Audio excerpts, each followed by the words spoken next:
और आखिर वही हुआ जो अभी तक बिजनौर में नहीं हुआ था और जिसके न होने की दुआएं लगातार की जा रही थी।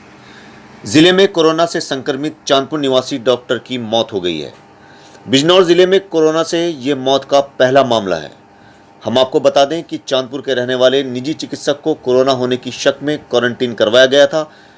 उनका सैंपल जांच के लिए भेजा गया था, जिसमें उनको कोरोना होने की पुष्टि हो गई थी, जिसके बाद उनको मेरठ में एडमिट करवा दिया गया, जहां पर उनका इलाज चल रहा था। 9 दिनों से कोरोना से जंग लड़ रहे डॉक्टर की आखिरकार मेरठ में ही इलाज के दौरान मौत हो गई। डॉक्टर की मौत की खबर पर प्रशासनिक अधिकारियों में हड़कंप मच गया।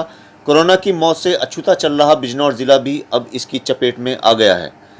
डॉक्टर के संक्रमित होने के बाद उनके परिवार को भी क्वारंटीन करवा दिया गया था, जिसमें उनकी पत्नी और बेटे को भी कोरोना संक्रमित पाया गया, जिसके बाद उनकी पत्नी को मेरठ और बेटे को संभल रेफर कर दिया गया, जहां पर उनका भी इलाज किया जा रहा है। डॉक्टर की मौत के बाद अब प्रशासनिक अधिकारियों के लिए एक बड़ा काम और खड़ा हो गया। अब उनकी पूरी तरह से जिम्मेदारी बन गई है कि उन लोगों का पता लगाएं जो लोग डॉक्टर के संपर्क में थे या किसी भी तरह से डॉक्टर से जुड़े हुए थे, क्योंकि इस संभावना से इनकार नहीं किया जा सकता है कि डॉक्टर के संपर्क में आए और लोग भी कोरोना पॉजिटिव हो सकते हैं। डॉक्टर को 25 अप्रैल को कोरोना होने की पुष्टि हुई थी, जिसके बाद उन्हें मेरठ में भर्ती करवाया गया।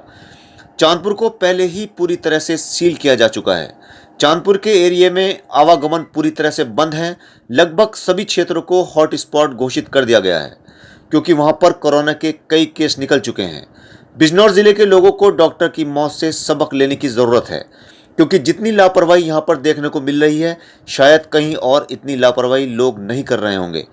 कल शराब की दुकान पर जिस तरह से भीड़ टूटी, उससे संक्रमण फैलने का खतरा बढ़ा हुआ है। सब्जी मंडी और फल मंडी में भी लोगों की लापरवाही देखने में आ रही है, जहां पर लोग बिना मास्क और बिना सोशल डिस्टेंसिंग का इस्तेमाल किए भीड़ के रूप में जमा हो रहे हैं। सदर बाजार में भी पूरे दिन किराना की दुकानें खुली रहती हैं, जो भीड़ होने की एक बड़ी वजह बनती जा रही हैं। प्रशासन को चाहिए कि इनके खुलने और बंद होने का टाइम भी डिसाइड करे, जिससे बिना वजह लगने वाली भीड़ को कम करके संक्रमण के खतरे को टाला जा सके।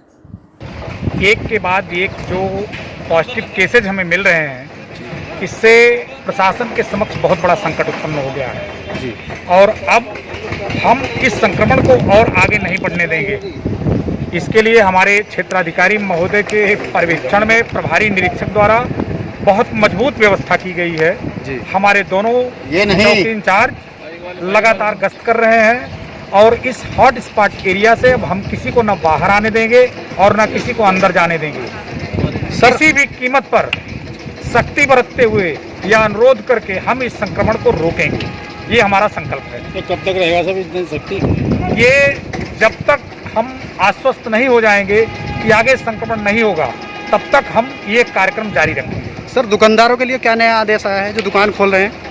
हॉट स्पॉट एरिया में यदि कोई भी दुकान खोलेगा तो हम उसके विरुद्ध मुकदमा कायम कराएंगे, और हॉट स्पॉट क्षेत्र में यदि कोई आवागमन जारी रखेगा, उल्लंघन करेगा, तो उसके विरुद्ध भी हम मुकदमा कायम कराएंगे। सर, चांदपुर नगर में कितने अब तक कोरोना पॉजिटिव मरीज मिले हैं? चांदपुर नगर में इस समय 5 कोरोना पॉजिटिव वर्तमान समय में हैं, शेष 2 ठीक हो चुके हैं और आगे भी पॉजिटिव केस आ सकते हैं। इस संभावना से इनकार नहीं किया जा सकता।